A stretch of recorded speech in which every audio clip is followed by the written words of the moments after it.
অবশেষে বিএনপিও ষড়যন্ত্রের ফাঁদে পা দিয়েছে। এটা বিএনপির জন্য অত্যন্ত দুঃখের বিষয়। এবং আমরা দেখছি যে ভারতের যে প্ল্যান ছিল, মাস্টার প্ল্যান, সেই প্ল্যানেই বিএনপি সামনে দিকে এগোচ্ছে। ইউরোপীয় ইউনিয়ন, আমেরিকা কিংবা অন্যান্য যারা আছে সারা বিশ্বের, তাদের প্রতি ভ্রুক্ষেপ না করে যে দেশটার সাথে গিয়ে একটা দল ইতিমধ্যেই পতিত হয়েছে, তাদের ফাঁদে কিভাবে পাড়া দিতে পারলো বিএনপি?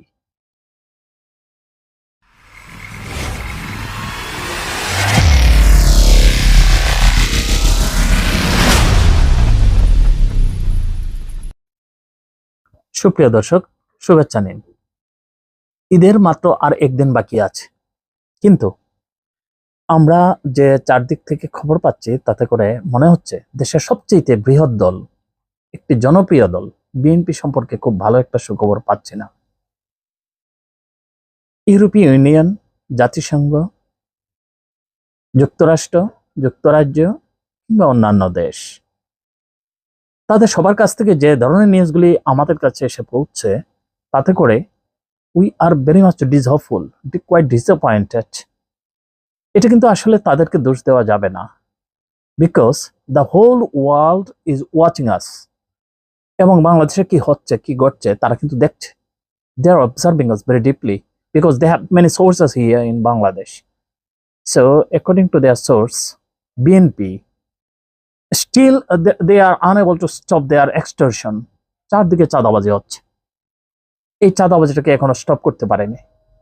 তাহলে এই দলটা ক্ষমতায় এসে তারা যে বিশাল আকারে লুটপাট করবে না, the message is going to the whole world, এটা কিন্তু আমাদেরকে ভাবিয়ে তুলছে। আমরা ধরে নিলাম বিএনপি ফেল করলো, তাহলে বাংলাদেশে কোন অবস্থাটা তৈরি হবে? সুপ্রিয় দর্শক, একটা কথা মনে পড়ে গেল। যখন 5ই আগস্ট সরকারের পতন হলো, তখন আমি দিল্লি থেকে একটা নিউজ জেনেছিলাম। somebody told me that আপনি দেখবেন যে আওয়ামী লীগের মতোই অবস্থাটা হবে বিএনপির, এবং ক্ষমতায় না গিয়েই। আসলে বাস্তবে কিন্তু আমি তাই দেখতে পাচ্ছি, এবং ইট ওয়াজ ভেরি শকিং দ্যাট এটাও বলেছিল যে ঠিক আওয়ামী লীগের মতোই অবস্থাটা হবে, এবং আওয়ামী লীগ গিয়ে বিএনপির গাড়ির উপর যে ভর করবে, এবং আওয়ামী লীগের যত রকমের দুর্নাম আছে সব ধরনের দুর্নামগুলি বিএনপির ক্ষেত্রে কিন্তু এক্সারসাইজ হবে। The really is going on, the things is happening. কি বলবো আমরা, এটা কমন একটা ক্যারেক্টারিস্টিক্স। আপনি দেখেন, এই সরকারের প্রধান ডক্টর ইউনূস, এই ইন্টারিমকে বা ডক্টর ইউনূসকে পার্সোনালি যেভাবে হিট করে কথা বলা হচ্ছে, তার পরিবার নিয়ে কথা বলা হচ্ছে, ইভেন তাদের সেন্ট্রাল এক নেতা আজকে বলেছে যে তিনি খ্রিস্টান বিয়ে করেছেন এবং উনি মুসলমান কিনা সেটা নিয়ে প্রশ্ন করেছেন। এই কথাটা ধরলাম ট্রাম্পের কানে গেল। আপনারা জানেন তারা কতটা প্রতিক্রিয়াশীল। আপনারা ভালো করেই জানেন, ভারতের উপর সোয়ার হয়ে আওয়ামী লীগ চেয়েছিল এই দেশে টিকে থাকার জন্য। এক্ষেত্রে তারা কি করেছিল?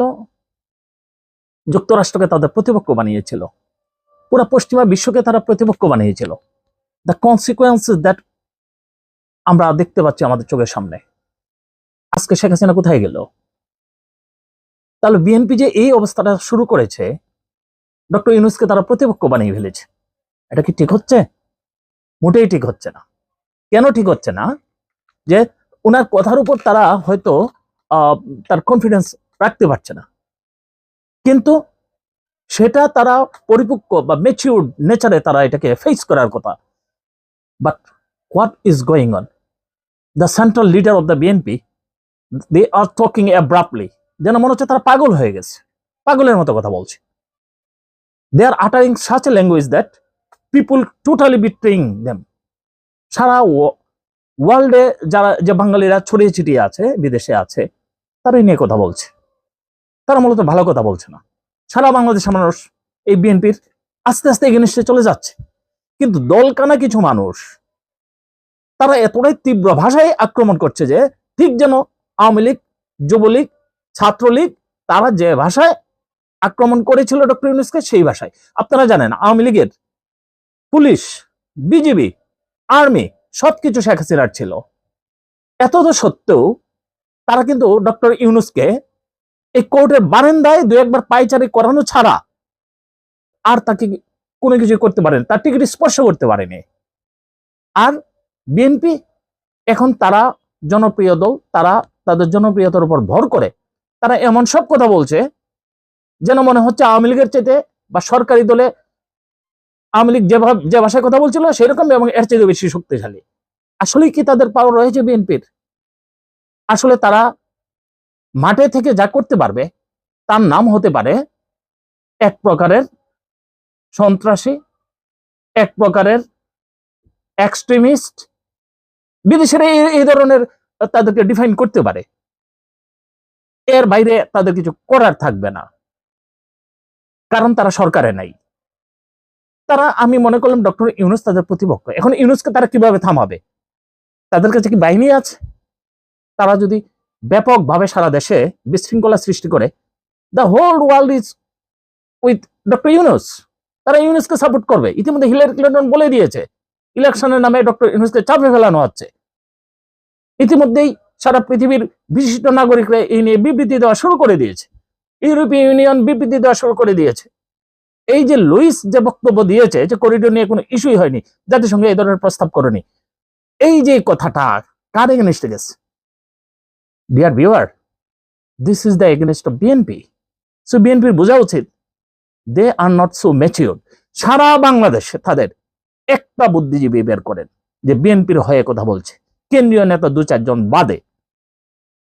আপনারা আমাদের পত্রিকার সম্পাদক মাহমুদুর রহমান মান্নাকে আপনারা জানেন কতটা মজলুম হয়েছিলেন উনি আওয়ামী লীগের সময়। ওনার সাম্প্রতিক ওনার বক্তব্যগুলি দেখবেন আপনারা, সবগুলি বিএনপির এগেনস্টে। ওয়াই? কারণ জিয়া রহমানের যে বিএনপি ছিল সেই বিএনপি তো এখন নাই। জিয়া রহমানের যে সংবিধান ছিল সে সংবিধান এখন এই বিএনপি চায় না, তারা 72-এর সংবিধান চায়। যে সংবিধানটা রচনা করা হয়েছিল একটা বিশেষ পরিবারকে এই দেশের ক্ষমতায় এনে এই সারা দেশটাকে তাদের পৈতৃক সম্পত্তি বানানোর জন্য, পারিবারিক সম্পত্তি বানানোর জন্য। আশ্চর্যের বিষয়, বিএনপি সেই 72-এর সংবিধানটা চায়। আমরা কি এমন বিএনপি কি আমরা দেখেছি? অতীতে দেখেছি? দেখিনি। এই সবগুলোর মূল কারণ কি রয়েছে? সবগুলোর মূল কারণ রয়েছে ভারত। এই যে 5ই আগস্টের পরে আমাকে বলেছিল বিএনপিকে এই অবস্থায় নিয়ে আসা হবে আওয়ামী লীগের পর্যায়ে। আর বাকি কি রয়েছে? সামনে ঈদের পরে দেখেন কোন অবস্থা হয়। তারা ডক্টর ইউনূসের বিরুদ্ধে তারা আন্দোলন করবে, যেটা একটু ইউনূসের সাথে সারা পৃথিবী রয়েছে। জাতিসংঘ পুনর্ব্যক্ত করেছে তাদের সমর্থন। This is the message, clear message, but BNP এটা বুঝতে পারছে না। What is this? তার কি তাদের মন হারিয়েছে? এদেশের মানুষ, সাধারণ মানুষ তাদের কাছে গেলে বিএনপি কি করছে এটা বলে তারা প্রশ্ন করে। সাধারণ মানুষ বুঝতে পারছে, কিন্তু তাদের কেন্দ্রীয় নেতারা বুঝতে পারছে না। সুপ্রিয় দর্শক, বিএনপি আমারও একটা প্রিয় দল। এই দলটার এই অবস্থা হোক আমরা চাই না। ক্ষমতায় যাওয়ার আগেই সবার শেষে আপনাদেরকে একটা শকিং নিউজ দিব। A news that I got, and it came from Delhi also. বিএনপিকে 2 ভাগ করা হবে। চট্টগ্রামের জৈনগণ নেতা, আমি নাম বলছি না, কেন্দ্রীয় পর্যায়ের সবাই জানে, জৈনগণ নেতার নেতৃত্বে একটা সংস্কারপন্থী দল বিএনপি থেকে বেরিয়ে আসবে এবং বিএনপিকে 2 টুকরো করার একটা প্ল্যান চলছে। যদি এই অবস্থাটা হয় তাহলে আপনারা মনে রাখবেন, আপনারা এনসিপিকে না গুনলেন, জামাতকে না গুনলেন, আমরা কেউ জানি না কে বেরিয়ে আসবে। There is something is going on behind the scene. So let's have a watch what is going on next. আমরা কিন্তু অত্যন্ত শকিং অবস্থায় আছি। সুপ্রিয় দর্শক, দেখতে থাকুন। আপনাদেরকে কনজারভেটিভ পার্টির পক্ষ থেকে আপনাদেরকে শুভেচ্ছা জানাই। এর পাশাপাশি কনজারভেটিভ পার্টি মূলত বিএনপিকে সাপোর্ট করে, যেহেতু তারা ধর্মীয় দিক থেকে তারা অনেকটা ধর্মের সাথে আছে, তারা সেকুলার না। আমরাও কিন্তু সেকুলার নই। এই জন্যই দেশের মানুষের কথা চিন্তা করে, দেশের মানুষের ধর্মীয় অনুভূতির কথা চিন্তা করে, এই যে সামনে ঈদ আসছে, এই ঈদটা যেন আমাদের সবার ভালো কাটে এবং বিএনপি যেন কোনো রকমের নৈরাজ্যকর অবস্থা সৃষ্টি না করতে পারে। কারণ আওয়ামী লীগে আর নৈরাজ্যকর অবস্থা সৃষ্টি করার মতো তাদের আর অবস্থান নেই, কোনোভাবেই নেই। এখন যদি নৈরাজ্যকর অবস্থা কেউ সৃষ্টি করে তাহলে সেটা করবে বিএনপি।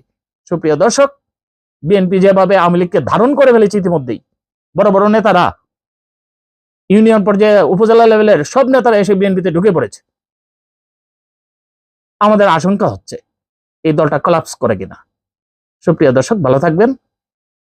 পরবর্তীতে আপনাদেরকে আরো এই বিষয়ে জানিয়ে দেব। আসসালামু আলাইকুম।